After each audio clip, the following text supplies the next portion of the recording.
మీకు తరచూ గొంతు సరిచేసుకోవాలనిపిస్తుందా? దగ్గు లేదు, జలుబు లేదు, గొంతులో నొప్పి కూడా లేదు. అయినా మళ్ళీ మళ్ళీ గొంతు క్లియర్ చేసుకోవాలనిపిస్తుంటే చాలామంది ఇది గొంతు సమస్య అనుకుంటారు.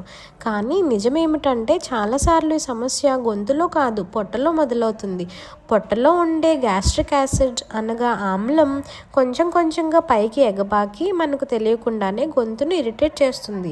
ఛాతీలో మంట లేకపోవచ్చు, హార్ట్ బర్నింగ్ అనిపించకపోవచ్చు, కానీ ఆ ఆమ్లం గొంతును తాకితే నిరంతరం గొంతు క్లియర్ చేయాలనిపించడం, గొంతులో ఏదో అడ్డంగా ఉన్నట్లు అనిపించడం, గొంతు ఎండిపోవడం, మాట బొంగురుగా మారడం వంటి లక్షణాలు వస్తాయి.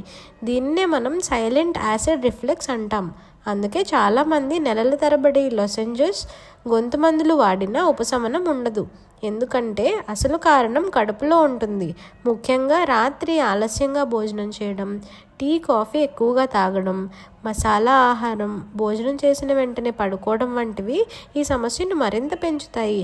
కాబట్టి ఒక విషయం గుర్తుంచుకోండి, హార్ట్ బర్న్ లేకపోయినా ఎసిడిటీ ఉండొచ్చు.